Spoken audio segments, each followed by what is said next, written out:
May mga batang 90s ba dito? Kamusta kayo? Kamusta tayo? Alam nyo, sa totoo lang tayo may pinakamasayang kabataan. Tayo yung mga kabataan noon na napakababaw ng kaligayahan. Tayo yung mga batang batak sa arawan kahit napagalitan ng magulang, okay lang basta makipaglaro sa mga kaibigan. Di natin alam kung ano yung teknolohiya. Di natin alam kung ano yung cellphone. Di natin kilala si Coco Melon. Kontento na tayo sa mga laruan natin at sa kung ano yung meron. Tayo yung mga batang halos makompleto natin lahat ng laruan sa Jollibee at McDo. Bumibili tayo ng tig-pisong laruan baka sakaling may laruan doon sa loob. Naalala nyo?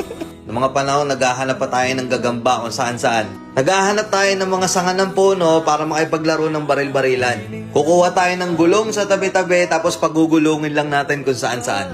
Mabibwisit tayo kapag hindi tayo pinayagan ng magulang natin makipaglaro sa mga kaibigan natin sa ulanan. Tayo yata yung mga huling batch ng mga bata na nakikipaglaro pa ng tagu-taguan.